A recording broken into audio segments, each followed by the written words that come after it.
G'day, bird nerds. Seems like an eternity since we've done Grant and Holly together for Monday with Holly. I'm a bird nerd.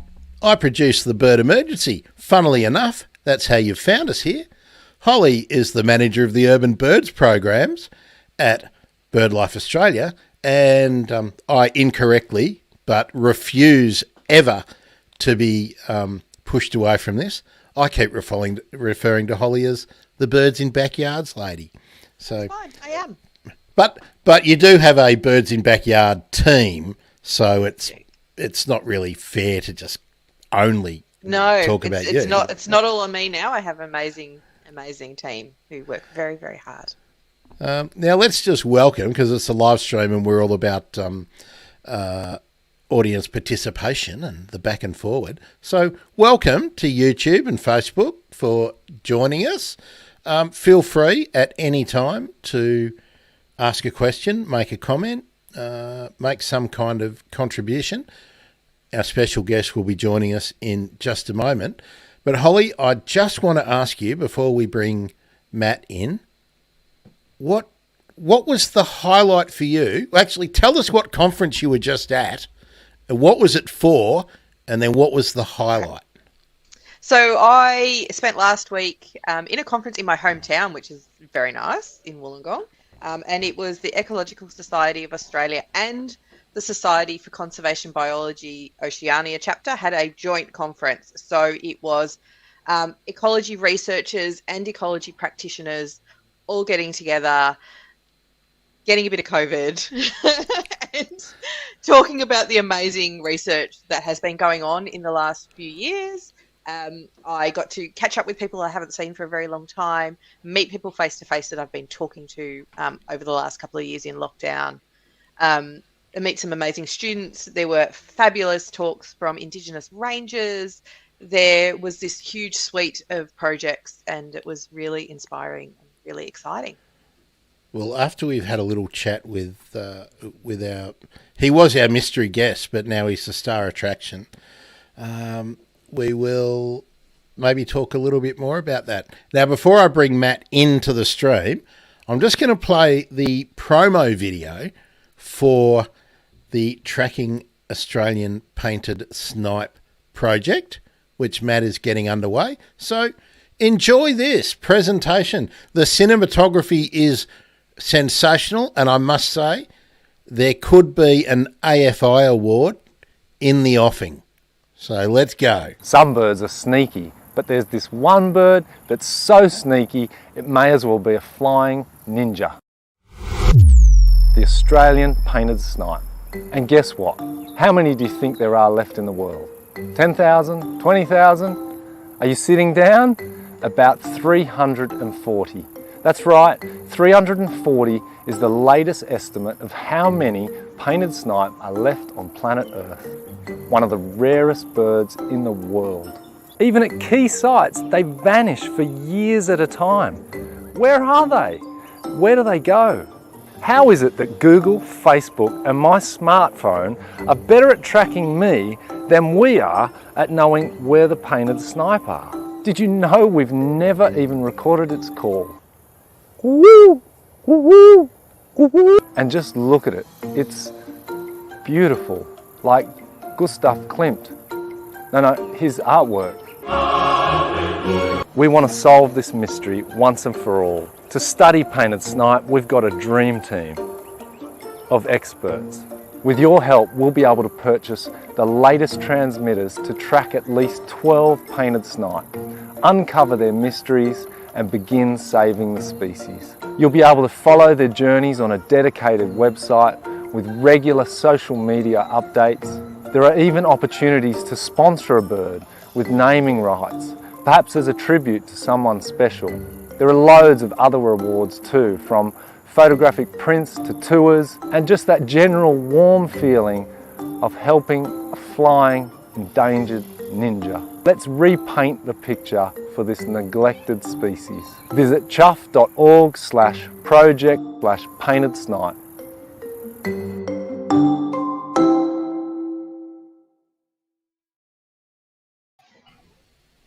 Matt Herring. How are you, buddy? I'm good. Hello, Grant. Hello, Holly. Now, Hey, Matt. Now, Matt and I have been trying to talk in this format for, it must be getting on to 2 years, I reckon, Matt. You were winding up, or collating information about BItterns In Rice when we first reached out. Okay. So tell me, how have we, based on your amazing video, how have we got the estimate of 340 birds in the population for Australian painted snipe? Yeah, it's a bit of a worry, isn't it, Grant? And I think it's really fitting for your podcast here because it's a bird emergency. That's the latest estimate, and it comes from the Action Plan for Australian Birds that's published by CSIRO, and it comes out every decade. It's led by Professor Stephen Garnett, and the latest one came out a year or two ago. And last year, estimate, I think. Yeah. And that estimate has a low reliability. But the truth is that many days, perhaps most days, even over just the last 2 years, Grant, there's basically no one on earth that could go out and confidently find you an Australian painted snipe. So we just haven't seen the sort of spike in records that we might have hoped for after such a wet period the last couple of years or so. And look, I hope the number's much higher than that, but where are they? Yeah, it's interesting. I put out on Twitter, and only a couple of days ago, and what's my Twitter following is less than 3,000 people, right? So I said, who has seen an Australian painted snipe? And out of those people, we got 2 who said they have. Now, obviously, I follow Leo. Thanks for all those photos, Leo. You're a legend. We'll talk about that a bit more in a second. A lot of that vision, or a lot of those images in that clip we just played, are Leo's shots, aren't they, Matt? So yes, beautiful photos. So good on you, Leo on Flickr, and there'll be a link in the blah blah blah, blah.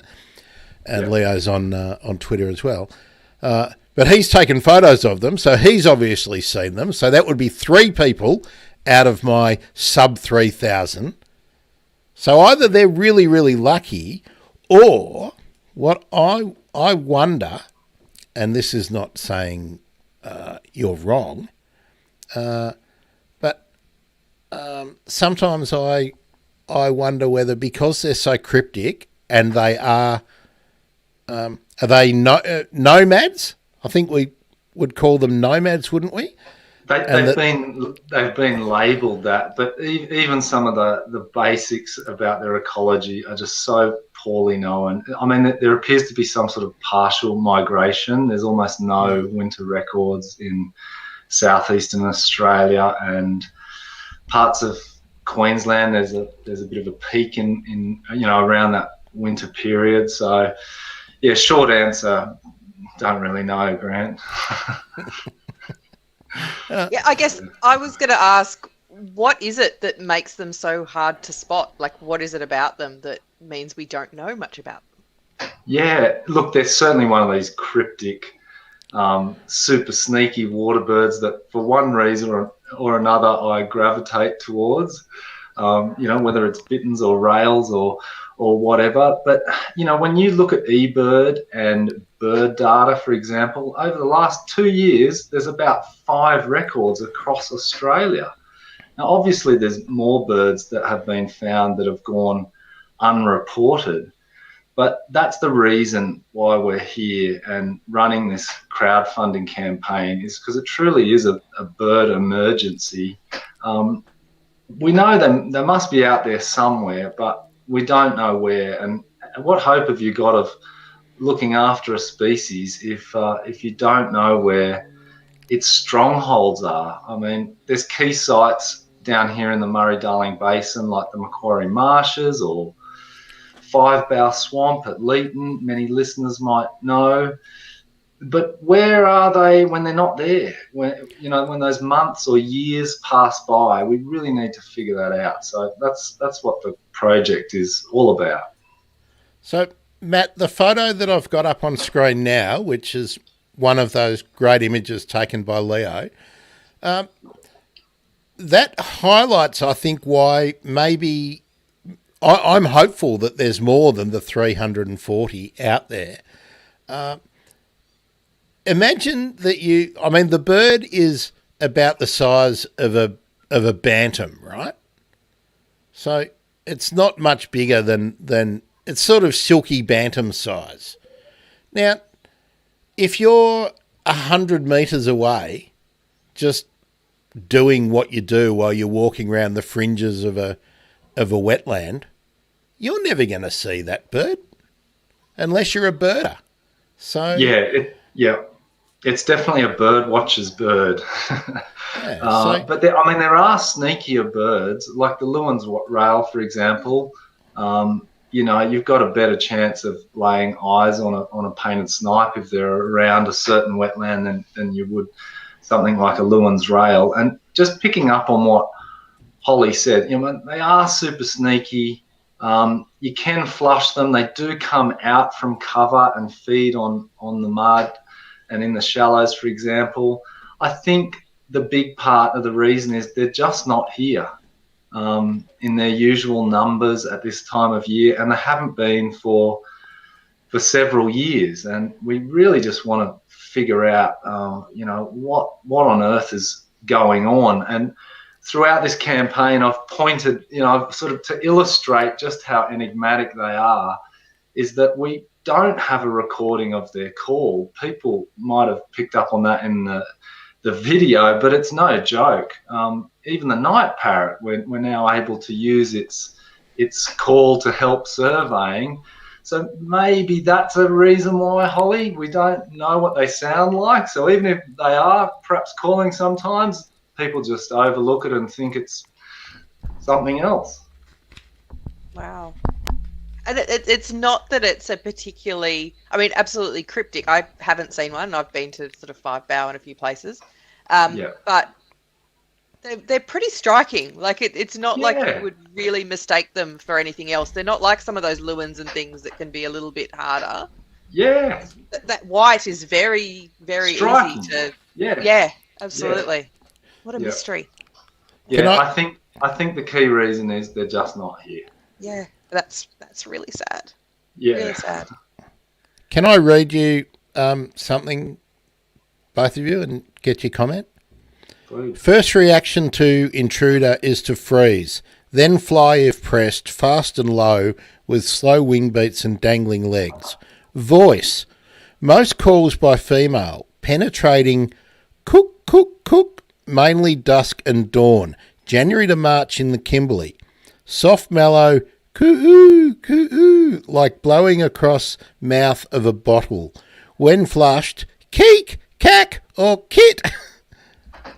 Is that bullshit? Look, I don't want to step on anyone's toes, but some of it is drawn from the greater painted snipe, which is a relatively well-known species through Asia, and that's how they survey for them, because they're calling quite a lot. People have heard painted snipe make sounds in Australia, our species, but no one's ever recorded it. So that information that you just read out, Grant, is you just have to take it in context. And the same thing used to happen with the Australasian bittern. A lot of information was just pulled over from Europe with the great bittern. Some of it was right and some of it wasn't. I don't want to be so much of a pedant, but I must admit I didn't prepare. I didn't look for the voice thing at all here. Far less expansive description in this book. For those who might be interested, usually silent, but sometimes utter loud kick when flushed. Yes. Quiet hisses and growls in the threat display. Advertising calls of adult female unknown. Possibly possibly, that's the word I like to hear, like a long series of penetrating hoots made by the displaying female greater painted snipe. So it's nice when someone actually says, we have inferred this information, rather than confidently say this is what it is. Yeah. There's diligent people on the team of that last book that you put up, like Danny Rogers, who are very, very mindful of how little is known about this amazing bird. So, what I usually get asked whenever people ask me, "So, what do you do?" and I say, "Well, I make podcasts, and my favourite and best podcast is about rare and endangered birds." And people ask me a variation of, "Why does it matter?" Discuss. It's a good, deep question, Grant. Look, if for no other reason, I think it's so we can, the reason to maintain species is so that we can witness their beauty, and that our children and grandchildren can, because there's only one Australian painted snipe in the world, and if that 340 figure is close to the truth, which it may well be, then we really are, on the brink of losing it. A bird emergency. So I think that's probably a key reason. What do you think, Holly? Oh, I absolutely agree, and I think I personally think we have an obligation to protect biodiversity. We take so much and we transform landscapes, and my project is exclusively within those transformed landscapes. We have an obligation to manage and protect biodiversity, whether their decline is caused by us, which it undoubtedly is, or whether it is a natural evolution and decline of a species, which really, let's face it, that's not what's happening here. I think we do. We have a moral obligation to manage and look after biodiversity, as well as like you said, Matt, just the fact that these are amazing creatures and they deserve to be here, and we need to do what we can to protect them. And to protect them, we first got to understand them. We have to know where they are to do that. I always ponder what a bird is worth, right? And if the painted snipe was a resident species, just imagine what would happen to a town. I don't know, let's pick one out, Moolameen or Wentworth. If they had a resident pair nearby, just imagine the boon that there would be for the local roadhouse and the cafe and the motels in the surrounding area if you could reliably go at a, maybe in breeding season or in the off season to see painted snipe. And let's throw in a Japanese snipe and a banded plover as well. Now, if people could, if bird watchers particularly, because they're insane, could reliably get a tick, just imagine the lift in trade. But nobody ever seems to push that point that individual birds, apart from species, are valuable. Absolutely. And there are some interesting papers and things on the economics of birding and the value of that birding can make to tourism and the like. And BirdLife did a small piece last year, I think, on the topic. But there's some great papers out there worldwide looking at sort of the billions of dollars that birders can generate for economies across the globe. It's a really interesting field, and unfortunately, it's kind of the game we have to play in to get some of this conservation to happen now, as we need to demonstrate that importance and financially what that importance can be to an area, which is kind of a really awkward, kind of uncomfortable feeling. You always want to push back against that, yeah, because then you open yourself up to, well, if people aren't coming to see lapwings, masked lapwing, why should we bother protecting them? I mean, every bird is inherently valuable. Let me just clarify something. Let me clarify something I said too, so I want to be really accurate and not misunderstood. When I said that bird watchers and twitchers are insane, I say it with love. I say it with love, okay? So I think we all know how we are. Someone's going to clip that and I'll get hate everywhere. Oh no.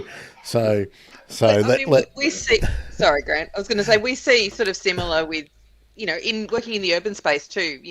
A lot of what I try and do is connect people to their birds, because if they feel connected to their little fairy wren that visits their garden, or they feel connected to it with powerful owls, we have our amazing volunteers that are incredibly bonded to their birds.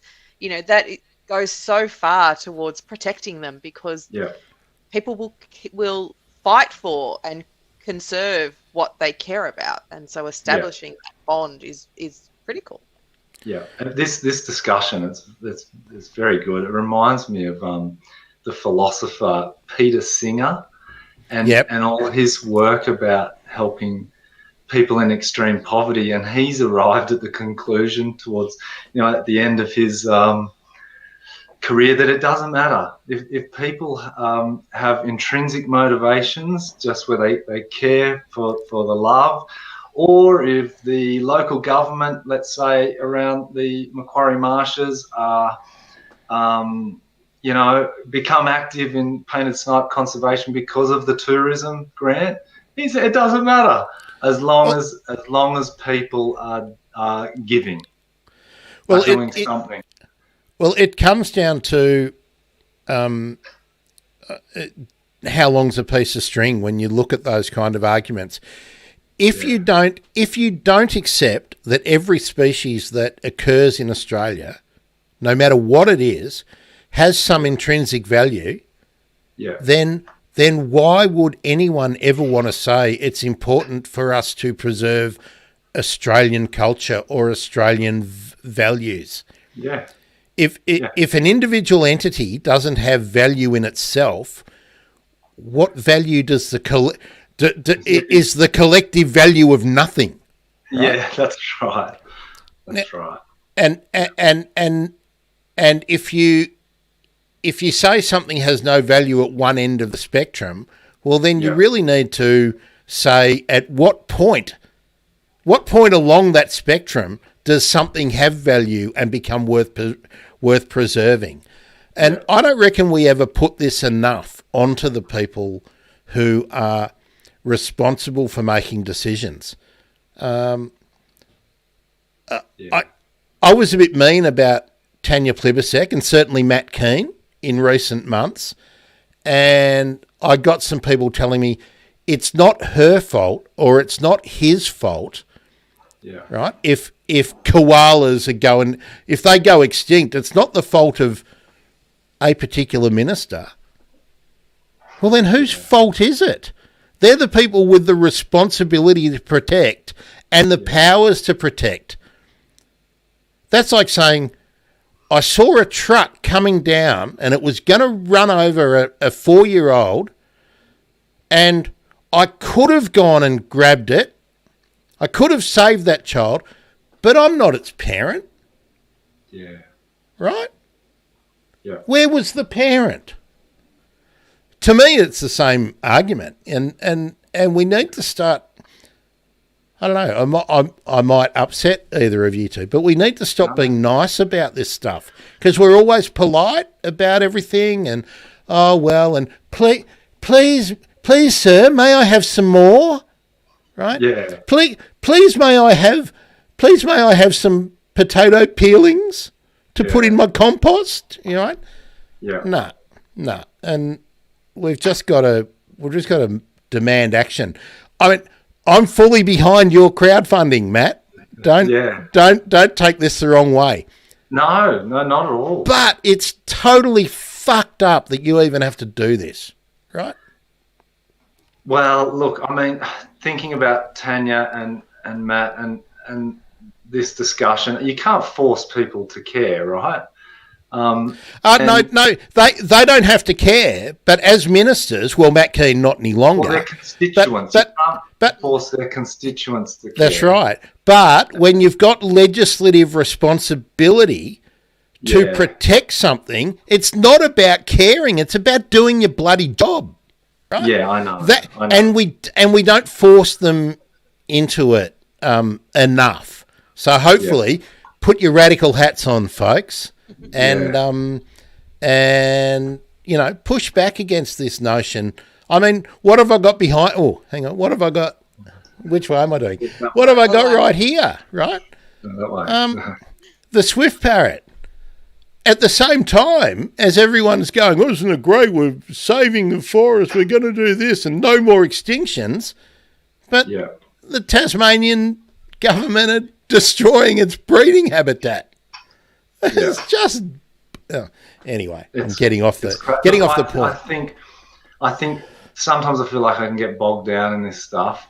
And at the end of the day, there's so much value in raising awareness and educating, just like the wonderful work that Holly and her team do. And it comes through in this crowdfunding. A lot of the feedback we've had is that they didn't even know this bird existed.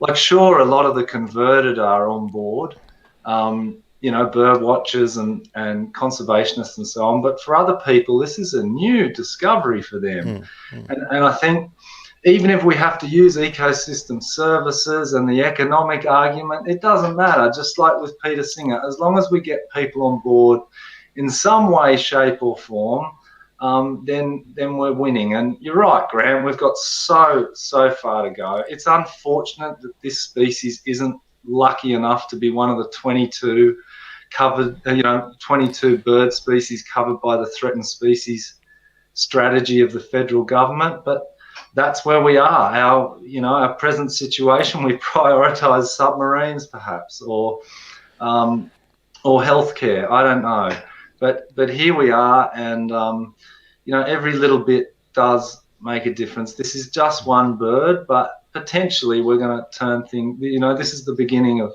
turning things around. And I think that's one of the great things about doing that sort of crowdfunding as well, is that you get to avoid some of those really lengthy processes of grant writing and getting in amongst that mix and waiting, the huge amount of time that takes. You can bypass that with a really clever campaign, which you have developed. Like, that video is amazing. And it's urgent. It is, We don't have time to sit and wait for grant approvals and things to come through. So I'm sorry, Grant, I'm totally taking over today. No, go for it. Tell us a little bit about the process, like what you want to do in terms of tracking and just how hard that is to do. Tracking birds is really fun, but it's really hard work. There's a lot of background work. Look, the catching them should be the easy bit, Holly and Grant. The use of mist nets is and twinkling them into the mist nets, that's pretty straightforward. Finding them in the first place is our current challenge. But all going well, we will go to stronghold sites in the Murray-Darling Basin, like the Macquarie Marshes or Five Bough Swamp, and we will catch them there and then follow their journeys. But there's so much more information that comes from that. Like, if we say track 3 or 4 birds from one site, we'll learn whether they disperse together, the sexes, whether that's different, if the young go at a different time, the height they fly at, all these, there's like hundreds of things. So you're right, Holly, it's a lot of work, but half the challenge is getting the funding in the first place, and we've put this great team together. It's really so amazing to have people like Birgitta, Hanson, for example, on board. She's been studying the Latham snipe for many years. This is the one that breeds in Japan, and then comes here for our summer. So we just have a great team of dedicated people. There's a couple there you can see, a couple of your colleagues, Holly, Chris and Andrew from BirdLife, amazing. and a bunch of others. And it is a lot of work, you're right, but the information, it's so priceless. I just can't wait to see where they go. I mean, we joke that they're going to end up in East Timor or PNG or something like that. Who knows? It makes it really exciting when there are so many unknowns. I think it's really exciting just to put a little backpack on a bird and see what the outcome is. Like you said, there's so many questions. Yeah. That can and be just answered. 5 years ago, sorry, Holly. No, you're right. You go. About 5 years ago, this wasn't possible. The transmitters weren't small enough yet. And that's one of the reasons why we're asking for quite a lot of money, is because this is the cusp of the technology. Getting 2 gram transmitters that are small enough for a bird this small, they're really quite expensive. And so we can do it now. Back in the day, I did fairy wrens, and it was radio tracking with the equipment, and you had to triangulate positions. Yeah. Everybody thought I was looking for illegal foxtel around their houses. And, tiny transmitters that only lasted 5 days. The technology has just, it's amazing. That's right. Like Heather McGuinness from Cyro, she's got some ibis and spoonbills. She's been tracking them for years. Yeah. These solar-powered transmitters, I think she's got a bird. They've been tracking it for 4 years. Yeah. I mean, what an incredible insight into how an individual representative of a species navigates the landscape with different seasons and different impacts of La Nina or El Nino. Fascinating stuff, and so useful in managing wetlands and conserving the species. And it's such a visual thing to engage general public as well, because you can follow the movements. It might not be in real time, but I've seen some of her amazing maps showing the extraordinary trips that some of these wetland birds are taking.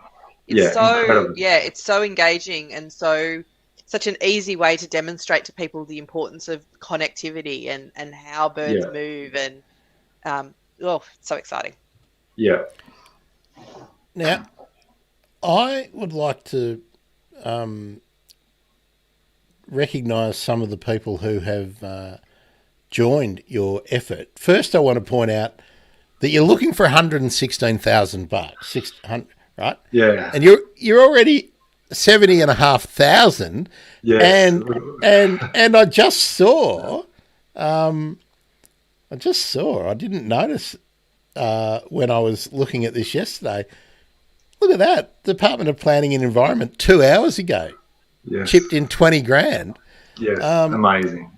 Birding New South Wales $5,000 just a couple of hours ago. And that's why I'm smiling this morning, Grant. It's been a pretty big morning. That's a big day. That's fantastic. It's amazing. And when I was looking through, I might even open this up a bit more because it's all public info.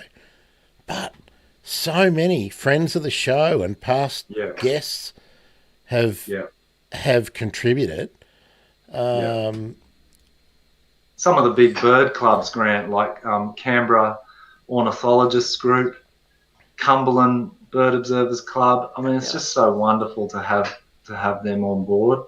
That some of those, I think Cumberland Bird Observers Club has 700 members. It's a lot of support. And some of the people that you obviously have worked with before with BItterns In Rice, like the Colliamberley Irrigation Co-op, and I saw another one there earlier on. I mean, let's give EnviroKey Biodiversity Consultants, it's $5,000. It's not small bickies. No, but all these people who are sharing their thoughts and their pictures on Twitter. I mean, look, you got Tim Barlow, Colin Trainer's always active in the community. There's Harry Harry Sadler, episode number 3. Yes. Claire Greenwell, Roger Lembit, absolute plant nerd, Eastern Victoria. Again, all these people who are supporting each other, and this is why I love doing the show. Debbie Lustig, hero for OBP. Let's just scroll through a few more. There's going to be a lot of people here who I don't know who others will, but there we go. There's the Cumberland Bird Observers Club, which you said $2,000. Rice Growers Association of Australia, $5,000. That's great. Susie Herring, is that a significant other or a mum? My wife. Yeah, I've got the whole family on board. Yeah.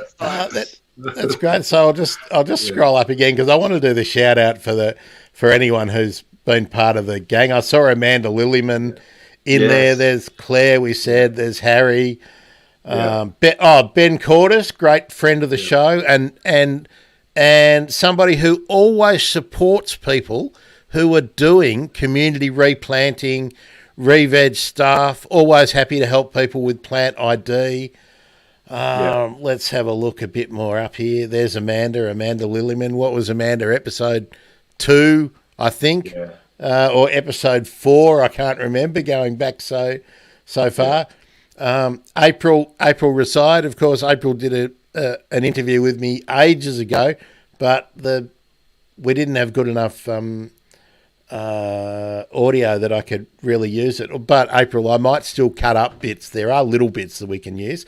But April was, a hero for the black-throated finch, which, who knows? Do we have any more of that population left? Who knows? Thanks, Adani. Thanks for nothing, Australian government, from way back when. Anonymous people, that's great. I know scrolling through when I saw Katie Ritchie, I thought, what? Sally from Home and Away, but then I'm guessing, but I'm guessing that Katie Ritchie is not Kate Ritchie, because actually let me get my ranty grumpy. There's Claire, where are we? I've strolled. Claire Hawkins, Nature Trackers. Yes. So let me get my ranty, grumpy, granty hat on for a minute. How many? I didn't see Chris or Liam Hemsworth in there. Right? We're still waiting. So they've got money to reanimate an extinct species, which will get them bloody eyeballs and clicks and fawning adoration. Where's their $5,000? Yeah. Gina Reinhardt, where are you? Andrew Forrest, the great philanthropist, where are you? That's how you tell whether people care. My name's not in there because I can't actually afford to give you anything. But this is my contribution. It's a great contribution. Thank you, Grant. I just sent through some money. Oh, did you? Hang on. Refresh. I did. Refresh. It'll probably come through in a minute. Here we go. Refresh. It's not You're not there. You're not there yet, but it'll come through. Now, Matt, let's talk about crowdfunding.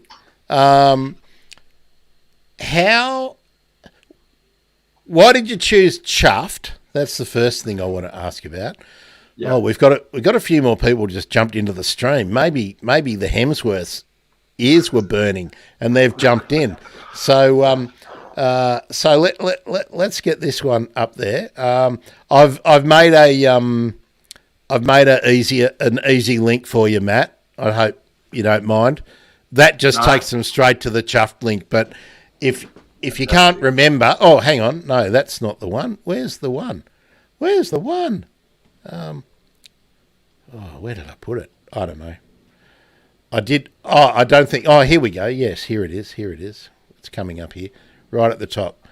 If you can't remember all of that, you can just go birdemergency.com/. Oh, no, Painted Snipe. I know that's wrong. I actually know that's wrong. I'll just do that. It could have been worse. It could have been worse. There we go. I do know that it's right in the there we go, Painted Snipe. I do know that it's right on the link that I made. So there we go. So we got the chuffed one, and we've got that one. If we can't remember, why did you choose chuffed? Now I only know about chuffed because Millie Formby ran her crowdfunding there, and Millie's more than half the way around, I think now. Yeah, it's probably about 2/3 of the way around. So that's great. But why chuffed? How hard was it? Tell us about crowdfunding from your point of view. Yeah, no worries, Grant. Look, it's funny you mentioned Millie because I can't be sure, but I think that's why I started looking here at chuffed. The first crowdfunding I did was about 8 years ago. Is that right? Roughly about 8 years ago, to do the same thing, essentially, for the Australasian bittern. And it was through a website called Possible with a Z. And I swore I'd never do it again because it's quite nerve-wracking and it's a lot of work. But some of the advantages of chuffed were that the processing fee in Australia is only 2%. And so it can either come out of the, say, $50 that they contribute, or it can be on top. That's up to you. So what did you choose? 5%. Sorry?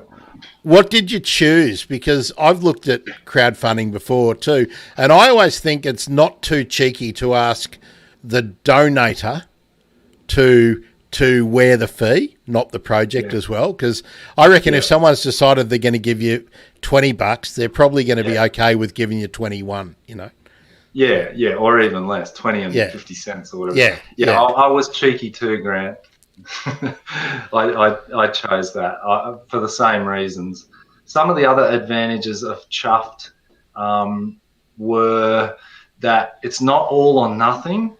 So if we don't reach that 116K target, we're still able to scale down the project and run it. And especially after this morning, it's certainly viable for us to even get a good solid project going with 70K. Whereas the last one I did, right up until the last few days, we were at risk of losing, whatever it was, I can't remember, 50 grand or something. Yeah. So the difference, really quite stressful. So with Possible, and I think there's also Indiegogo and a few others like that, you need to achieve the whole amount to get anything. That's right, all or nothing. Right. Yeah, and so there are some key advantages with chuff like that, but the main one was that the processing fee is by far the smallest on the market. And I liked the look of the site. It was very user-friendly. It's really quite easy to set up, but, to get people's attention, I think it's wise to have a video and to have a really good team together and be well planned, and all that stuff can take quite a lot of time before you even launch. So people shouldn't come at it thinking that it's easy money, because it's far from that. And like we've touched on earlier, the money's just part of it. Just like equally valuable is that we've now got this following of people that have this sense of ownership and involvement in recovering this wonderful bird. Well, let's talk about these perks, because most crowdfunding campaigns have sort of some reward that you get, some incentive, some hook when you donate some money. So I hope I didn't ruin it. I just gave a shout out to all those people, Matt, and I don't know if they'd all reached the $50 threshold for your social media shout out. That's fine. That's fine, Brad. Look, I got a bit stung 8 years ago on onerous rewards, And that's why I've been pretty light this second time around, because it can be a huge amount of work depending on what you organise. So I think most people, like, bird watchers that love conservation, for example, are happy to give $50 or whatever it is, without you having to send them a sticker or whatever the thing might be. And so I'm very light on the perks, but it seems to have been okay. Now, Matt, I'm going to make an offer too. Now, I'm going to screenshot this. I'll do it after the show. Yeah. So after the show, I'm going to screenshot all of these supporters, right?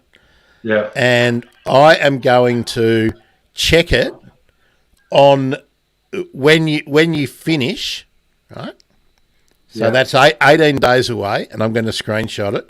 And if any of these existing donors have upped their donation by $10, right?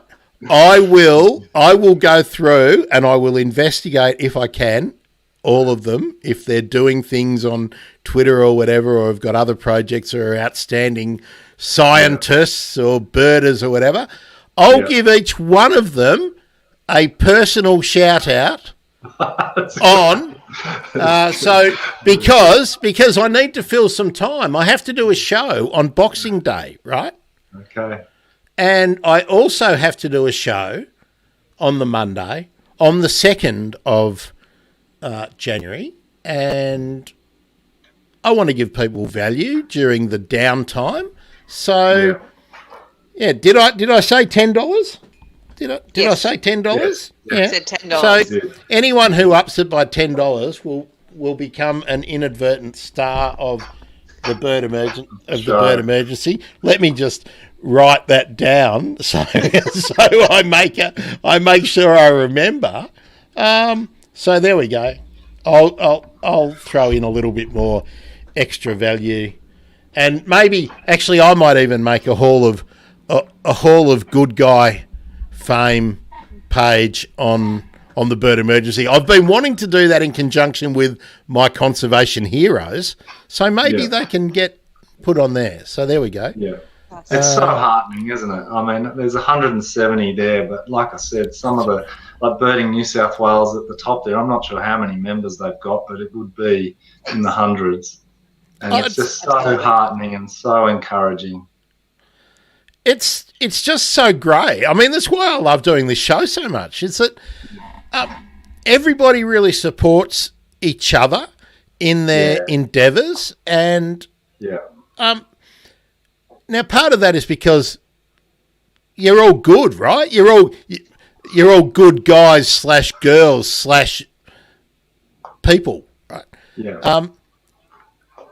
But you have to be, right? Because no one else is out there, no one's standing up in Parliament going, I direct my question to the member for whichever bit of Sydney. Is she the member for Sydney, the Minister for the Environment?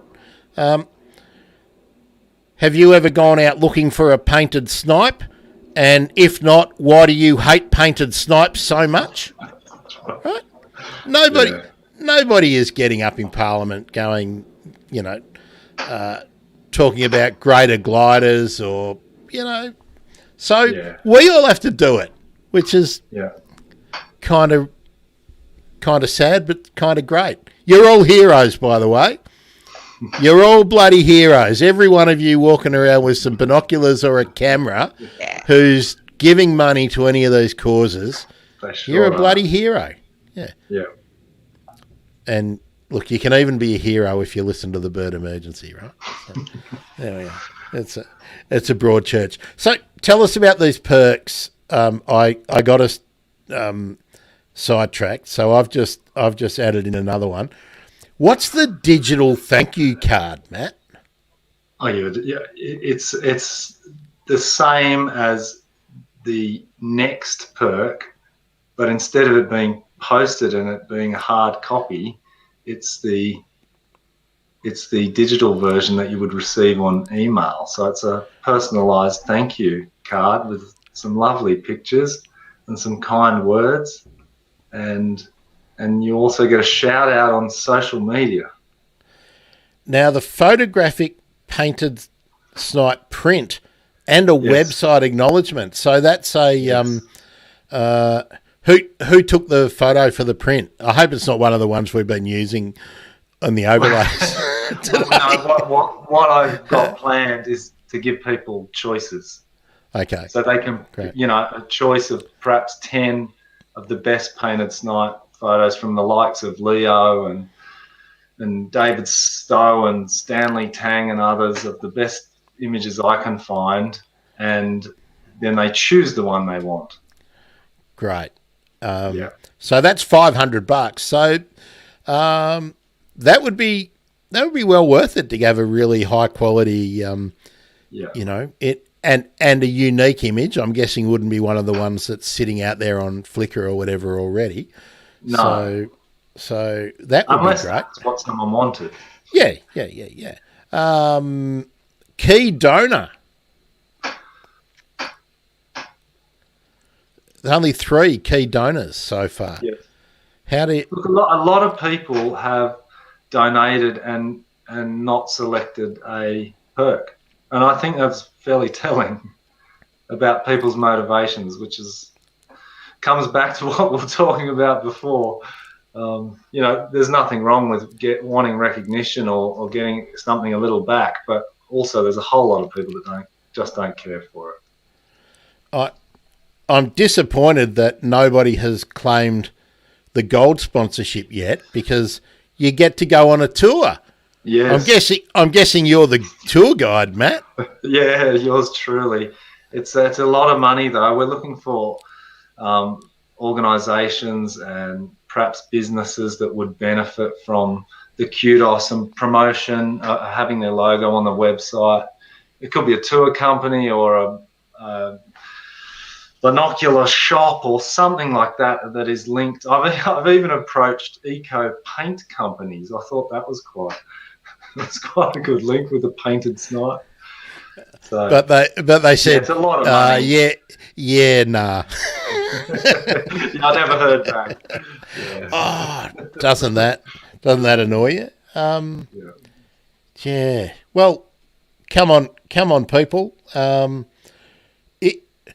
Something that I don't know. I'd be interested in a comment, actually, either from either or both of you. If this was tax deductible, do you reckon you would have got more support from businesses, Matt? There's been about 3 people or organisations that have asked that. So the short answer is yes, but not much. I don't think it would have made much difference. Well, that's good. Yeah. What about you, Holly? I mean, with the fundraising that happens through BirdLife and with projects that are maybe not specifically BirdLife projects but are BirdLife adjacent, do you find tax deductibility is something that people always ask about? I'm probably not the person to ask, because I don't sort of get those questions. They get sort of handled by the fundraising team and the like. I know we used crowdfunding for our Powerful Owl rodenticide testing, and you're right, Matt. It's a really nervous process. I have to say, it's the first time we'd done it as well. Yeah. I guess, aside from using, something like Chuffed as sort of a separate entity, because BirdLife is a registered charity, we have that status to be able to offer that tax deductible donations, and it certainly helps in our case. So I guess it just depends on the specific project and the hook and what the issue is as to how reliant you are on that sort of tax deductibility, and it depends on the time of year as well. Certainly having that status and posting in June. In sort of May, June is really is handy. Yeah, that's true. That's very true. If you're watching overseas, our tax year ends on June 30, so of course everyone's wanting to get all sorts of tax deductions before June 30. Yep. Matt, I just thought of something. I did get this. I just got to look at my Facebook business suite thing. Where is it? Someone reached out to me and sent me this message, and it's a while ago because I didn't see it because I'm never really on Facebook. And he said, "Hey, Bird Nerd, I can pay for it. I can donate to Wires if it's more to your liking. Would love it." He said, "Can you please send a happy birthday to my mate Sam? He has a lifelong passion for toucans. So, even though it's late, and this is shmoo woo, I'll send you a message on this. To my biggest bird nerd Sam Crouch, have a happy birthday. May you one day be one with the toucan, you dirty bird nerd." Now, I don't know whether I just got punked, but if you are fair income and you were willing to pay for it or make a donation to Wires, I request that you make a donation to the Tracking Endangered Australian Painted Snipe on Chuffed, and there's the link. And I'm going to send it to him back on Facebook. So there we go. So maybe, Matt, I'll be an attention whore here. If you want me to give you a stupid shout out live on the show, all you need to do is take up one of those perks. Yeah. Which perk will we say? I reckon $50 for a shout out. Yeah, that's reasonable. Yeah. You reckon that's reasonable? A live shout out? Okay. Yes. Yeah. If you don't mind. Yep. So $50 shout out on all of my outlets, but you will need to let me know that you did it, right? Yeah. So that was the intention. So there we go. I'll try and add some more value, Matt. Hopefully I'll lose my voice reading all those out, but I reckon that might be wishful thinking. I'm really pleased that you've already got to 70,500. That's me too. It was a relief. I've been a bit down the last few days. I was doubting it all. I thought, we've just been too ambitious, but no, this is fantastic. We've still got 18 days, so I'm quietly confident again. So you finish on what day? I'm just wondering whether we should do a live catch up. December 23rd. So, well, that's a Friday. 2 days before Christmas. Yes. Christmas present for birders. Yeah, it's I've donated in your name. Yes. Yes, I love it, Holly. Matt, I don't want to put you on the spot to say yes or no now, but I'd love to do a live, quick catch up once it ends, and we can talk about where you ended up. Yes. So we'll do that. I'd love to come back. And maybe we can talk about some of the amazing donations that you're going to get between now and then. That's right. That would be fab. Hey, Andrew Forrest, you've got Mindaroo. You could what's it called? Whatever it is. Get on with it. What's $40,000 to Australia's biggest iron ore magnate? Okay. Not much. Probably a few seconds. He'd probably pick it up behind the cushions down the back of the couch, maybe. Yeah. Now, Matt, while we've got you here, I've got to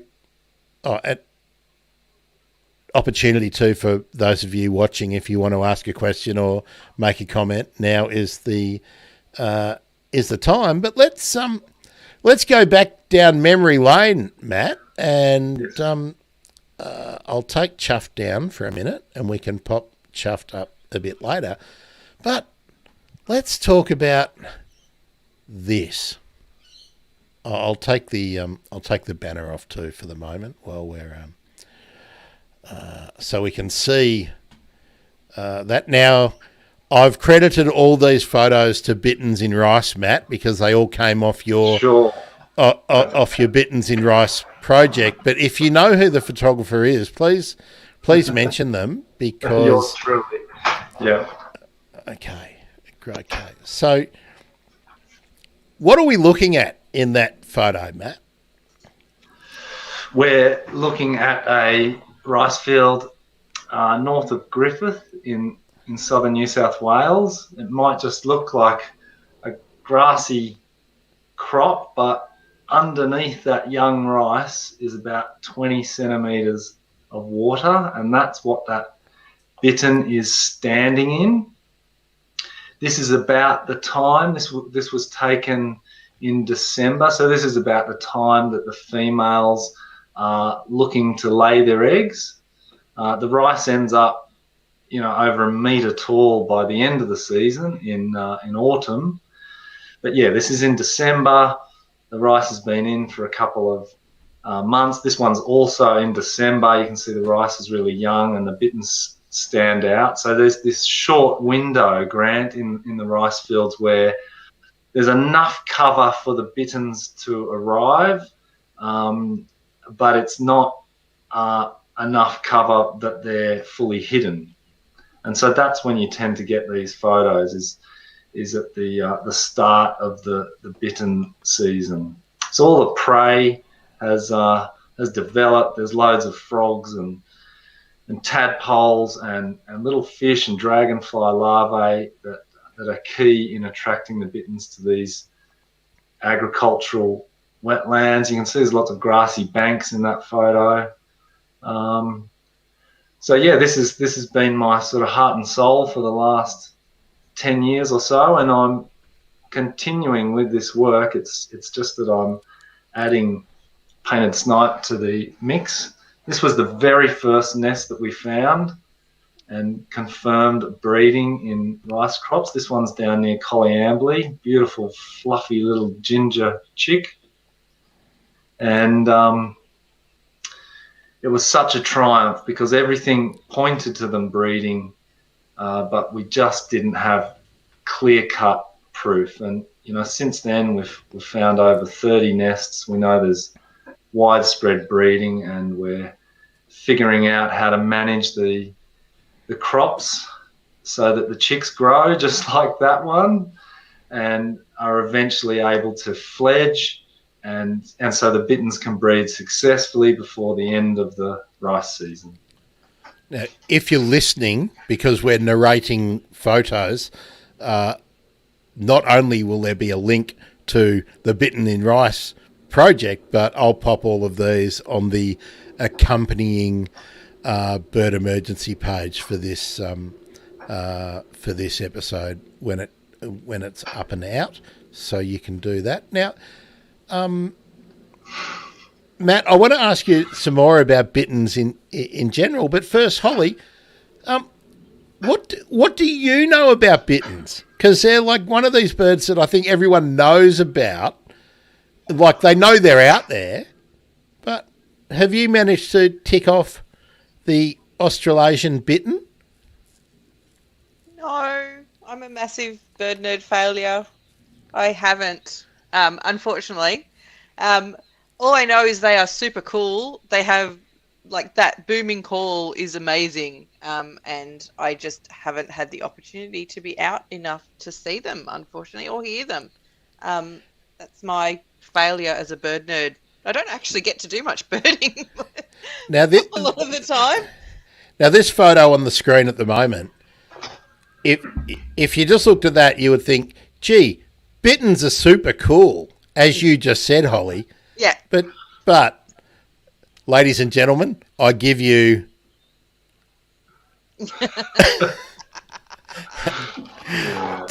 tell me about that photo, Matt. These photos are from birds that we've we're in the process of attaching transmitters to. From memory, I think it's when we're just about to release them. So normally we would have a sock over their head so they're not being upset as the little backpack is carefully placed on them. But this is right before release, and they're a surprisingly aggressive bird. We all wear goggles and we're awfully careful. Speaking of wires, there's a terrible story of a person, I think they were on the New South Wales north coast, that had a black bittern and ended up losing their eye.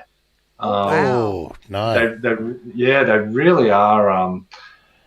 They really are, savage, I have to say. Well, that interesting, because a lot of birds really go to jelly when they're in the hand. Like they kind of are surprisingly malleable. So that's really interesting. Yes. Good on them. That's a hell of a weapon. That is a hell of a weapon. Now, and like others in the heron family, it's got that sort of S-bend cocked back, ready to strike, and it's pretty deceptive. It can go so much longer than you might think. There's Mark Robb from Collyambly Irrigation with his goggles on, being very careful. With the safety goggles. And one of the things, I've only seen Australasian bittern twice, having gone to look hard, but they do that really unusual upright stance where they think they're hiding, camouflaging. Yes. It's a bit weird, isn't it, when this kooky brown bird looking skyward, thinking, I'm blending into the bright green around me. It's not quite working if they're in lush green. And I did see them in lush green. That was the only chance I had. If it had been maybe a dried off, and actually here's a question, Matt. Do they hang around if they're in a wetland rather than an irrigated cropping situation? If they're in a wetland that does dry off in summer and you've got browned off but still upright vegetation, do they hang around, or do they need that water around their feet?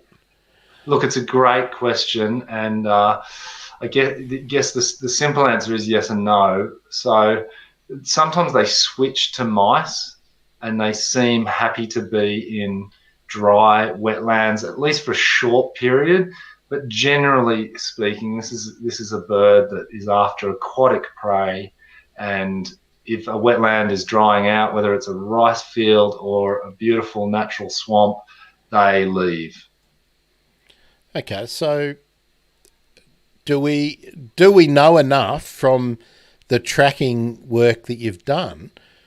Do they have regular places that they would go to? Like, are you aware of any tracking, or I guess it's all got to be done with harnesses, doesn't it?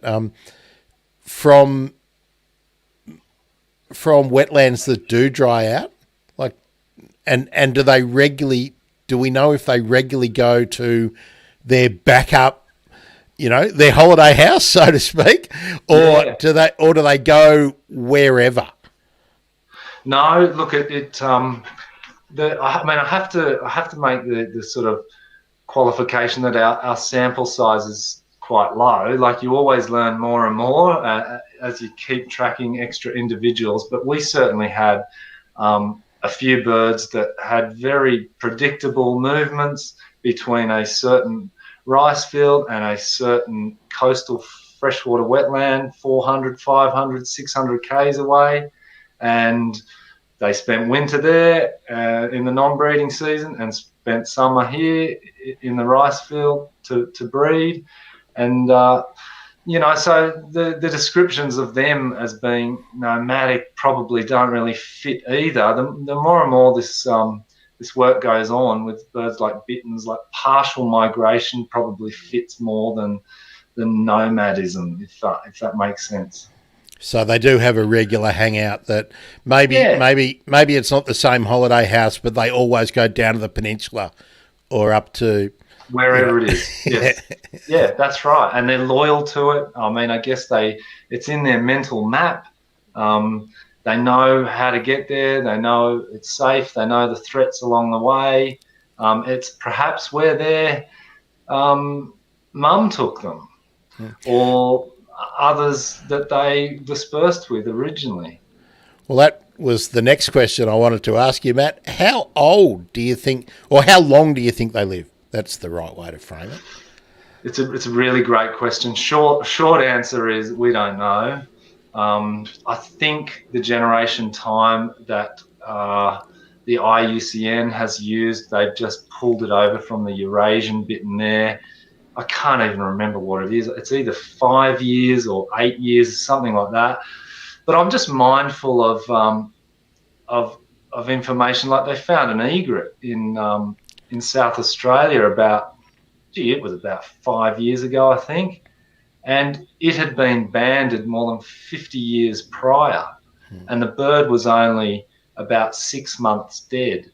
So we know that birds in this heron and bittern family can live for half a century. So, I keep an open mind that a lot of these bitterns that I spend hours and hours and hours with are older than me, potentially.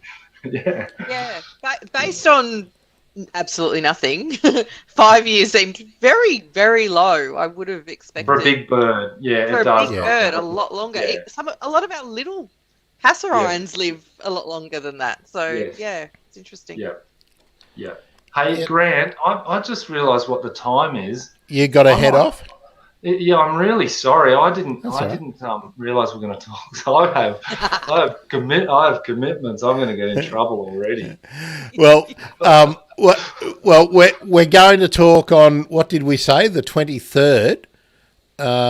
So, Matt, if you've got some time on the 23rd, we'll actually make that the Matt Herring Bird Emergency episode, where we can go over your whole backstory as well. Yes, and thank people. That would be really good. Yeah, so we'll do that. So remember, you have to either up your donation by $10. Yeah, and I'm going to screenshot as soon as Holly and I finish, so that I know exactly who's been naughty and nice. And what did I say the other one was? If you do the $50 shout out on social media perk, we will we'll make a big fuss about you. But you'll have to let me know that that's what you did. Actually, no, I can do that. There's only 9 claimed, so we'll be able to work that out. If there's only 9 so far. So we want to get that all the way. Well, that's unlimited. So we would like 55,000 of you to do that. Thanks. That's right.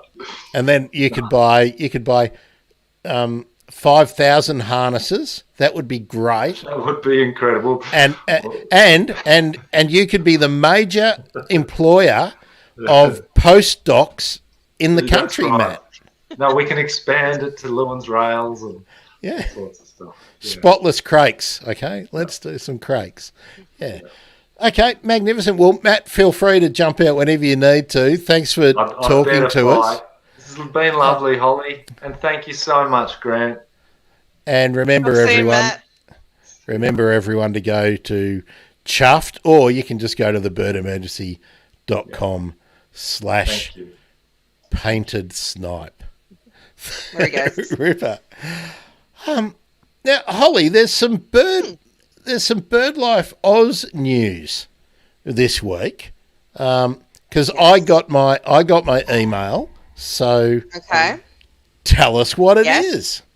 I assume you're talking website. I am talking website. You are talking website. I thought, have I missed something? No, I think we're talking website. So, BirdLife Australia is launching a new website.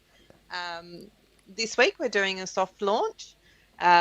So things will look a little bit different on the BirdLife website, and it will be staged, so don't expect to find absolutely everything on there first go. This process has been huge, and a massive shout out to our comms team and everybody associated.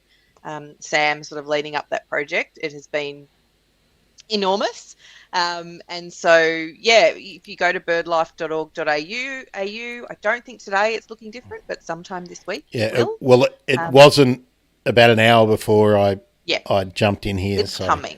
Yep. It's coming. And so refocusing the site, making it much more accessible for people, also across other devices. Our previous site has been is 10 years old, I think. It's old for a website.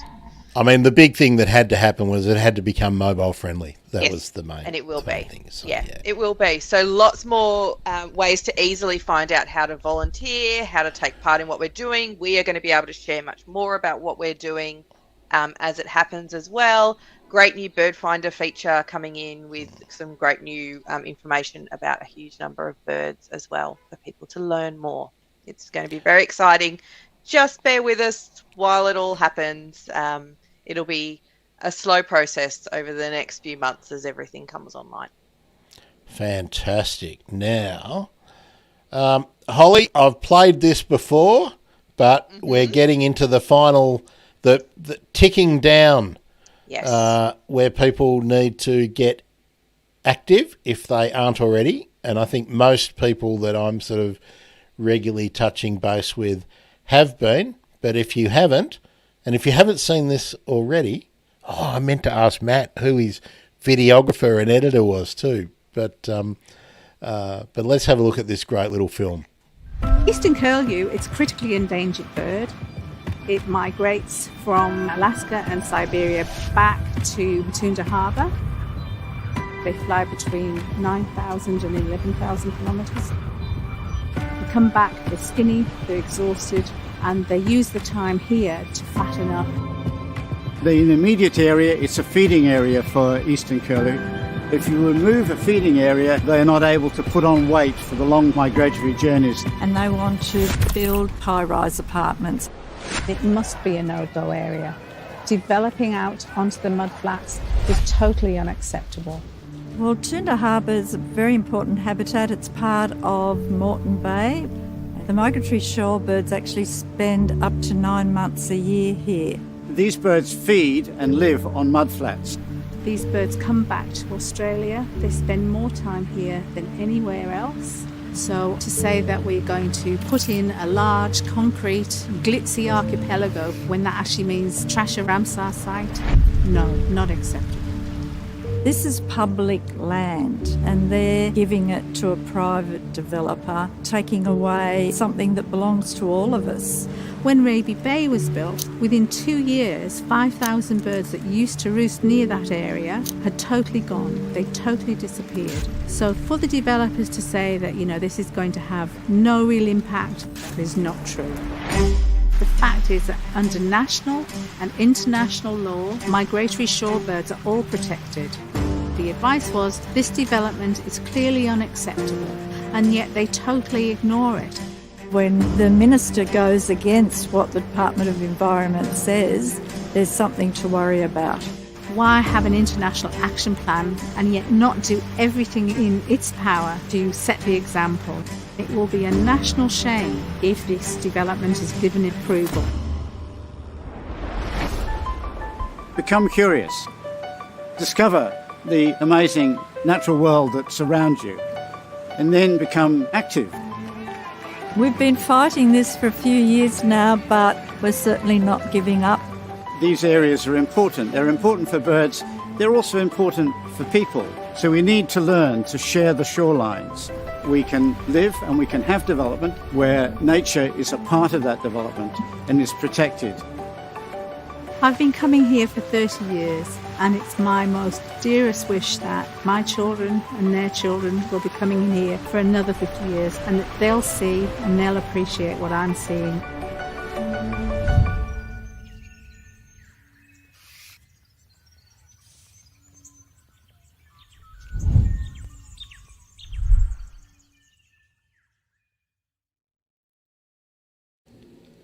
I like hearing the whistler at the end of that package. Now, that did say donate, but no, don't donate, because we're right at the end of the of the period where you need to make your feelings known. So that's right. So we'll do the website in a minute, but these are the Twitter handles of Tanya Plibersek, the Environment Minister in Australia, Stephen J. Miles, the Deputy Premier, and the Planning Minister in Queensland, and Megan Scanlon, who is the Environment Minister in Queensland. These are the people who can affect the decision. So hit them up on Twitter to start with, and go to let's pop that down. I've got a Toonda thing here somewhere, Holly, where I find it. Where are we? So long ago we started talking about this, wasn't it? Yeah, but it's getting close to D-Day. So actforbirds.org/save Toonda, and you can go to BirdLife's information page about the campaign. The Walker Corporation's public consultation process, the public has till tomorrow, 6th of December, to put in their concerns and objections to the development, proposed development. So you can do that via the little form that is on that website. And it's quite easy to do. Heap of info. It's really easy to do. You can just add your words. You can borrow words that are already in there. There's a whole heap of info about the site and about the significance and why it matters that this should not go ahead. What it's going to mean for the birds, what it's going to mean for people, and how to go about it. And I do want to extend that point that there is a suggested objection, wording for an objection there, but please do add some extra words, because they do compare the ones that are identical, and they basically they downgrade the importance of those. So please put in something about your particular story about mangroves, mudflats, coastlines, migratory birds, something that makes your input unique. And we're not talking paragraphs. We're talking a couple of sentences. It only needs to be a couple of sentences, one line. Cut and, reorder the paragraphs and put something else in. Just so when they do the AI machine scan of things that are not similar phrases. What am I saying? Unique. That makes it count a little bit more. I know it shouldn't, but it does. So please. And apart from objecting to what Walker Corporation are collecting, let these people know what your feelings are, because even once the public time for objections and whatnot has passed, at least two of these ministers, and probably all three of them, have the power to ditch the project anyway. Certainly Plibersek does, because of the Far Eastern Curlew, which... and Australia has international obligations, and I can remember about 10 years ago, remember how much we squealed about what South Korea and China were doing at the northern end of the migratory path for all these birds? Well, now we're the ones that the world is watching. So, let's get on with it. Holly, a couple of other things I want to talk about. I noticed that you have been making some contributions and retweeting and whatnot for my First Seen and Heard. If people don't know about First Seen and Heard, Holly, you understand why I'm doing it, don't you? Tell me why. I enjoy it. Tell me why you think you're doing it, Grant. I know why I'm doing it. I'm doing it so that I never forget and appreciate what is out in front of me every morning. I take the dog for a walk every morning, and I like to go over in the park and have my cuppa. I live in a unit. I don't have a big garden or anything like that. So I have to appreciate what is in the streets around me and what's in the park. And the way I'm disciplining myself to do that is the first bird I hear every morning, I tell everyone about. And the first bird/birds that I see every morning, I tell everyone about. And that just means that I'm more in tune with what's going on in my neighbourhood. And some of the interesting things that I have seen recently, I've seen the Australian hobby recently. I've seen peregrine recently. I've seen the musk lorikeets are back for summer. Now, I haven't seen many, but I have seen them. But I'm also watching what the magpies are doing, and I think I told you the story about the male magpie dying in my group. We've now got a new male magpie. Yesterday, the male magpie, he's subservient to one of the females. There's 2 adult females and there are 2 immature. They're no longer fledglings, but they are still squawking. Juveniles, So we started off with 3 juveniles. One of them is gone, so obviously hasn't made it. But we've got a replacement male and an adult female who has turned up. Now, I'm only noticing all this because I'm making a real conscious effort to notice what's going on. Around my house or around my place, I don't see common miners. But when I walk the dog, on the final bit of my walk, the common miners and the starlings are right behind. They're only a couple of 100 metres away from where I am, but they're never in the front of my place and around the park. So I think about that. Why would that maybe be so? I'm sure it's the red wattlebirds. The red wattlebirds just have taken ownership of this area. So I'm encouraging people to join in on social media. I do a unique bit for Mastodon.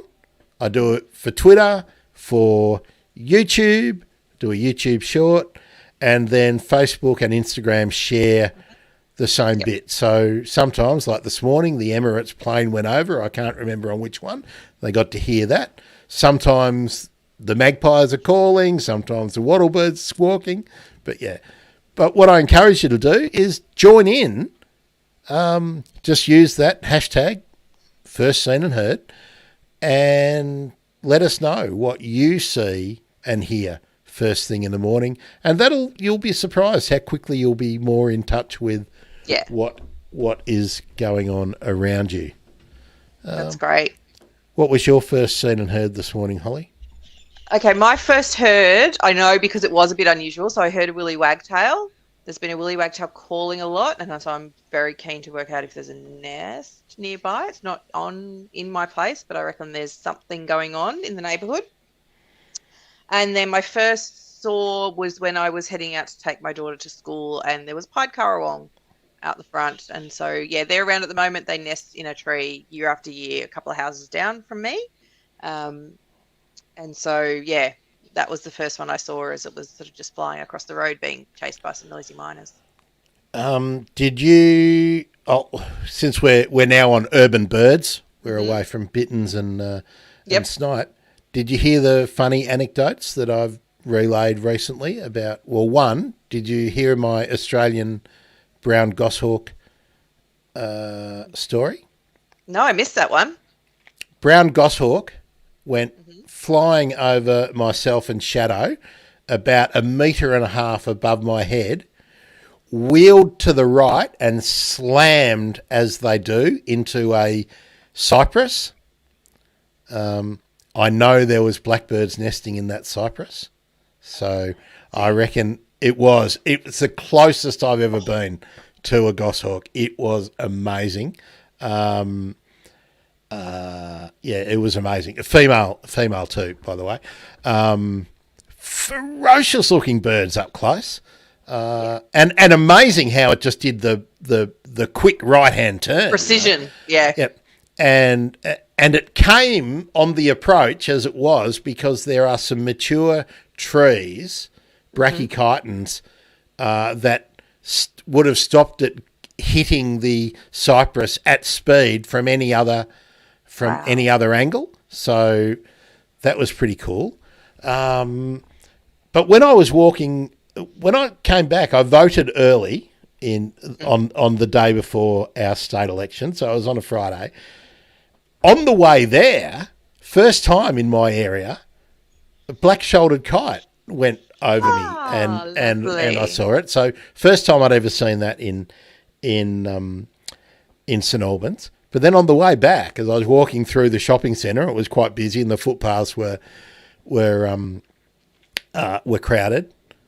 I saw this woman go, oh, well, actually, I saw exactly why she went, oh, right in front of me. There was a little raven on the light pole, and it dropped a half-eaten chicken wing on this lady who was pushing her pram. So that was cool. I looked up. Just, oh, yeah, that's cool. And in the next couple of strides, I saw a white-plumed honeyeater hovering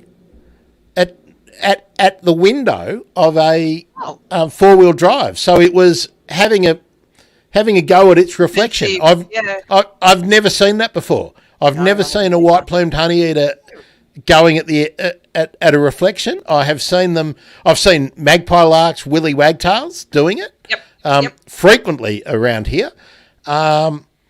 But I'd never seen a white-plumed honeyeater doing that. I've only seen them chasing each other around, or a group of them, seeing off an intruder. So there's my urban bird stories for the last little while, Holly.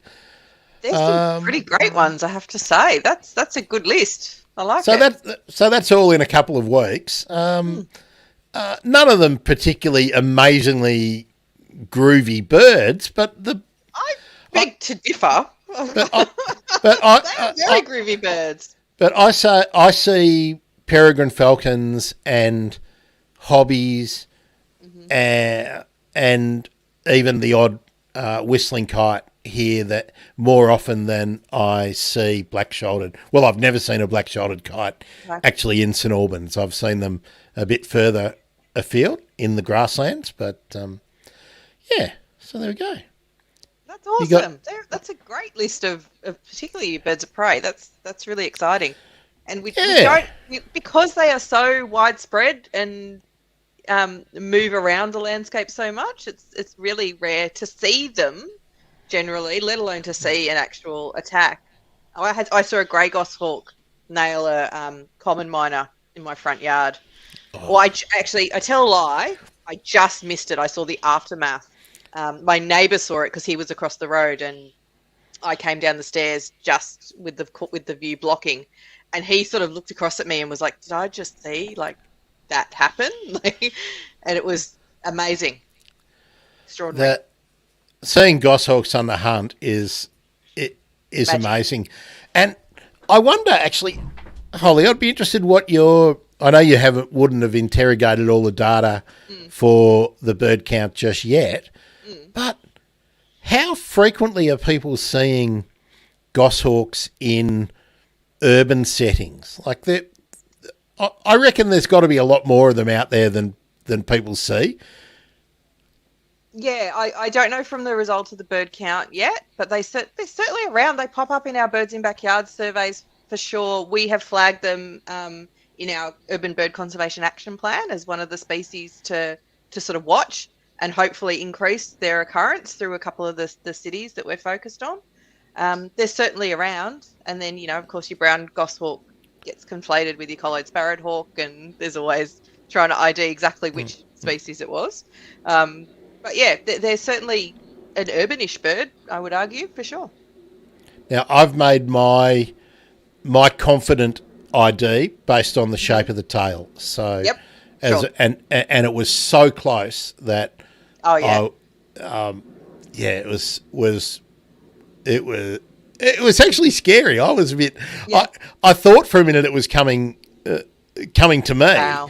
And a few people had asked me on Twitter whether they thought it was swooping me, but no, because it made. Well, if it was nesting or something nearby, I would get attacked every morning. Yeah. But no, it was definitely turning up to the equivalent of the McDonald's drive-through. I reckon it was just waiting until the breakfast menu was on and had turned up there, and there was some there was the remains of a nest on the ground when I went the next day. I didn't want to go back and disturb it. Yeah, sure. I'm not that into getting a tick or anything like that. So just very, very pleased to have the experience. That's awesome. Now, the other thing I want to sort of bring up or bring as a housekeeping, as some of you may have noticed, we did allude to it a little bit, that Twitter is becoming weird for some people. It's certainly becoming weird for me. So where are we? I've got a little page going where I'm adding people if they want to be added on Mastodon. So if you are making plans, hedging your bets, that's what I'm calling it, and creating a presence over on Mastodon, let me know on Twitter or through any of the other Bird Emergency socials, or you can email me, grant@thebirdemergency.com, and I'll add you to this list if you would like to. That's where you can find me at Mastodon. And let's go through all the socials. You should be following the Bird Emergency on Instagram. You should be following the Bird Emergency on YouTube. I will be doing more unique stuff on YouTube. You can find me on Twitch as well. And I was thinking, Holly, I was going to start doing TikTok, and then when I found out about the awful data harvesting, I thought, no, I won't. But now I'm thinking, I don't know, it could be the lesser of two evils. So I might start doing First Seen and Heard and telling funny bird stories on TikTok as well. So I don't know. What do you reckon, audience? Yes or no? I don't know. Are you on TikTok, Holly? Are you TikToking? I am not TikToking. Kylie Soanes is a favourite. I love watching yeah. I really she shares them on other platforms. She's amazing. Well worth a follow. But I keep thinking and then I'm too scared. I don't have enough time to do all my other social media without adding another. But that's right. I'm doing already doing four updates every day, unique updates. I'm not cross posting the one thing I do for this to that. So that means everyone gets their little daily piece of me. The young comms team in BirdLife keep telling me they're going to teach me how to do TikTok at some point. They'll teach the old lady how to do it. The problem is it's like that. It's like that Tribal, that other social that everyone that I started an account on, because everyone said, "Oh, we're going to go from Twitter and go to Tribal." But then I read the terms of service and watched a few YouTubes about it. Evil data harvesting and the amount of private stuff off your devices that they take, wasn't happy with. In a way, I'd much rather have the Chinese government have what's on my phone than some Silicon Valley marketer, But I don't know. I don't like any of it really, but I don't know how you can. It's the nature of the beast. Yeah. And I don't even maintain a mailing list, and I'm not collecting, when people go to the birdemergency.com, I'm not using the Facebook pixel and all that kind of stuff, but maybe I should, because I'm not covering the costs out of all this yet. I don't know. I should do some crowdfunding. I'm really interested in the whole chuffed. Yeah. Maybe I'd love to get a couple of $1,000 each year. That would just mean it didn't cost me any money to do to do this. Yeah. So it'd be great. Yep. I don't know. What do you reckon, audience? You're in the. Who have we got? Oh, we've got people everywhere on all the platforms. Right. What do you reckon? Should I do some crowdfunding? And what would be reasonable?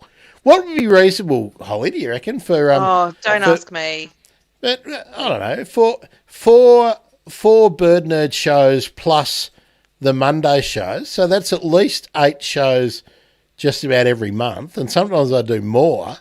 What's that worth? Is that worth $20 a month?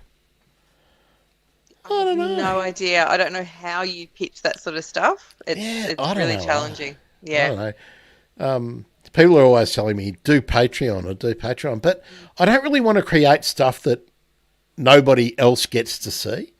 That's kind of... You're then creating more work for yourself too. Yeah. You're already doing 4+ shows a week.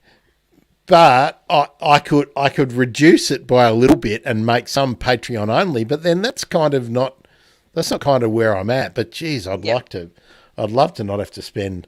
I think I spend it costs me about $5,500 a year to do. Wow. Just to do the show, I think. So then I think it's probably pretty reasonable to try and cover those costs for a year. Yeah, well, or as close as you can.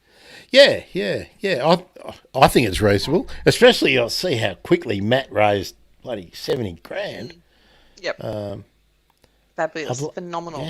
Yeah. Do some shameless shilling out there. If anyone runs an e-bike company or something and would like to donate one, I've got a project in mind that I would like to spend doing low carbon birding. So an e-bike would have to be it, and I'm going to be talking about this book shortly. So yes, the publishers who sent me this book, I am going to do a review. Holly, you said you'll join us next week for Holly Kirk, so you can fairy wren nerd to your heart's content, and we will be talking about making space for the birds around us.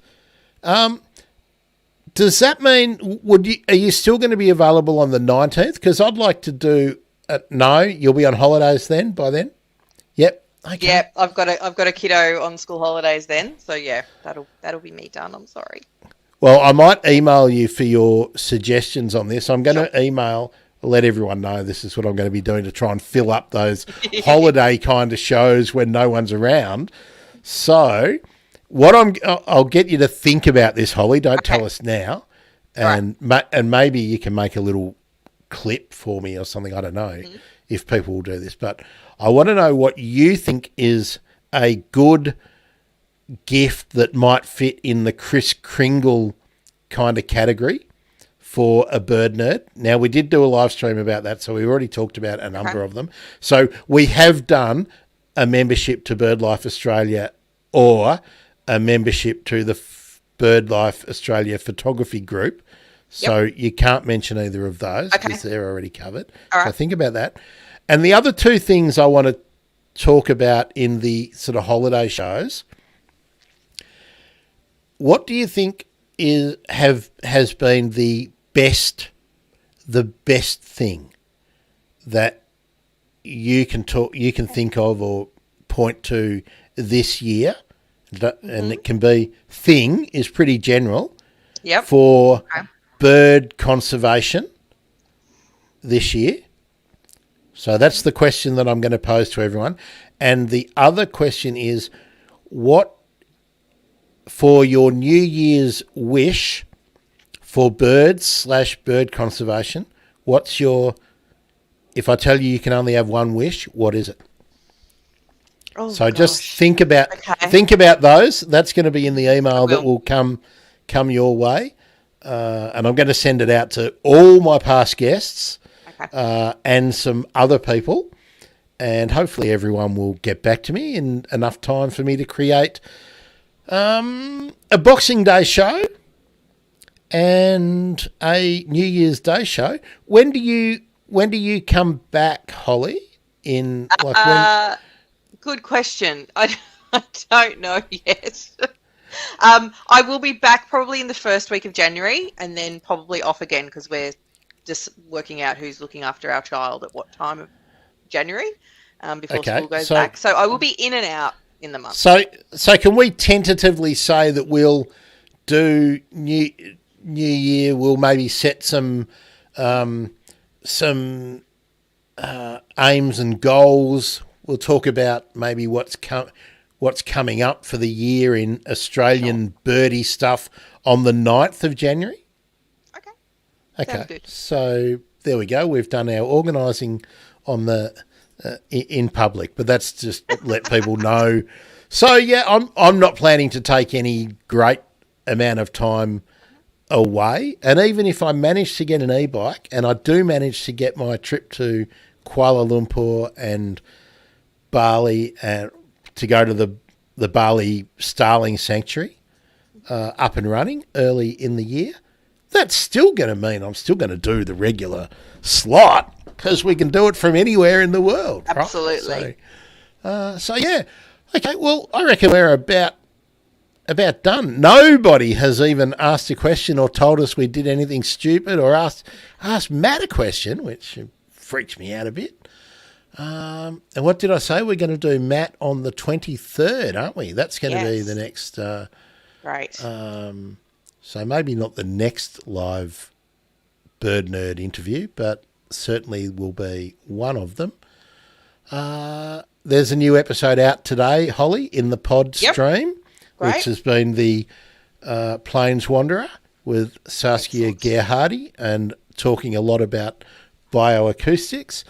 And the next one that will get out, the regular episode, not bonus episode, will be Sarah Comer talking about western ground parrot, western whipbird, noisy scrub wren, Wonderful. and I've forgotten one of the others, western ground parrot, western whipbird, noisy scrub wren, western bristlebird.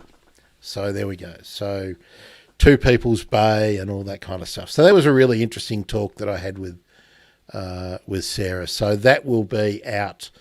I would not going to promise anything, but I think next week. And then I've got so many bonus episodes up. I want to be able to keep everyone with plenty of bird nerd stuff to listen to while they're getting sunburned in over the January period. Someone messaged me just before too, Holly, and said, "Why am I wearing my stupid cap?" Would you like to know why I'm wearing my stupid cap? Please tell me. Well, because it's been so weird, the weather, that I haven't trained myself back into every time I go outside, I must have my slap going. So slap on a hat, slop on your sunscreen, and just getting back into the habit. Because if you make those habits, you don't break those habits. Exactly. And the habit got well and truly broken during the lockdown, and then all the rain. Yeah, that's right. So I'm training myself. That's why I look like a complete dork. But it is my favourite. It's my favourite hat that I got. I've worn it out now. It's worn out a patch on the back that I got when I was in the Philippines, when I was visiting the cell of I think their inaugural president, when he was thrown into prison when he was doing the independence movement. So, Rizal. Anyway, so there we go. There's my pointless bit of stuff. Any other final messages, Holly? No.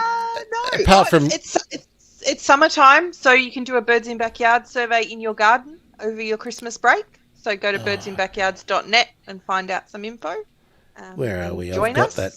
I've got that here somewhere, plug. Holly. That's it. That's all I've got. I've got that here somewhere. Where is it? I know why. It's here. There we are. There we go. That's easy to get to. The birdemergency.com/birds in backyards is easy. And I'm trying to. I've been bad. I haven't been doing my 4 o'clock every afternoon survey, but I've been doing quite a few of them, so I'm trying to do that. That's the other thing about the first seen and heard. I try and notice what I'm seeing in the mornings, and then I'm trying to do my afternoon survey. And also Get Well Deb, my friend Deb on Twitter, who always posts the first seen and heard. She's crook, but she suggested we should maybe do a last seen and heard as well. So, I don't know. I find it a bit hard when I'm making dinner or coming back from the shops or whatever. End of the day gets a bit busy. Yeah. Yeah. But we'll see. So, bird nerds, with no Nobody giving a question. We must be geniuses. That's what it tells me, Holly. We've done everything completely right today. Either that or we've been really, really, really really boring. Great to catch up there again, Holly. We'll do the double dose of Hollies next week. 2 Hollies next week. And we will be talking about creating space for wildlife around you, birds and wildlife around you, around the places we live. So really an extension of what we talked about with Daryl Jones and that we always talk about. Always talk about. Holly's doing some amazing stuff. And I might put a little survey up about feeding birds again. I'm tempted to start feeding the magpies. And did you notice, we've got just enough time to talk about this, that I put it out on Twitter the minute that it happened. One of the cockatoos came and landed on the screen door in my alcove. I did see that. Door. And there's a couple of sulphur-crested cockatoos and a small group of corellas are now turning up to visit me every day. And it makes me wonder whether the food sources that have been plentiful because we've had so much rain over the spring period, maybe a lot of that is drying, is not available. And because of the flooding that we've had over so much of inland Australia, maybe there will be less food sources available for them because a lot of that grass that might have been seeding about now might have actually died. So we might not have seed available. So I'm just wondering whether I should maybe, start broadcasting some seeds around my park. Maybe. I don't know. Yeah. Yeah, I don't know either. I'm conflicted about it. So, yeah. I don't think your cockatoos and corellas move that far. I think they may have made a trip in, but I think at least from the big city birds research out of Sydney, these big parrots are not moving far. Generally, they're pretty adapted to urban spaces, and they're not getting around huge distances in the landscape like they traditionally would. Well, that's obviously a change within our lifetime. Yep, certainly for corellas, I couldn't really say with any certainty about sulphur-crested. Corellas, I think, are still a little bit more migratory or nomadic than some of the sulphur-cresteds tend to be. But yeah, they're certainly a lot more habitual, I think, than they once were. I mean, I've mentioned before it was probably 2010 or something before I'd ever seen a long-billed corella east of the city of Melbourne. So wild. It's wild times. Holly, thanks again for joining us. It's been good. Always a pleasure. Kind of missed our catch-ups. It's been a few weeks, yeah. Yeah, so it's Holly and Holly next week. I'm looking forward to it. Oh, we got a comment. Hang on. Oh, what's Naomi said? Oh, hello, Naomi. Great. Naomi's donated. Thanks very Fabulous. much. That's yep, look, great. there it is. I can see it. Thanks, Naomi. Ripper. And Naomi's great. Community's starting to build. I'm really enjoying it that we're getting the same people contributing and telling me stuff and whatnot. So it's good. But I've had to block some people on Twitter, Holly. Did you know about that? No. Block and I've had to unfollow because I reached my limit. So I'm having to go back and be a bit judicious about. I was following back everyone, but if anyone's not been active, or actually, if I look at your tweets and that shows me that you're a bit of a twit, you're out. So, yeah. Okay. Thanks, everyone. See you later, bird nerds. See you, Holly.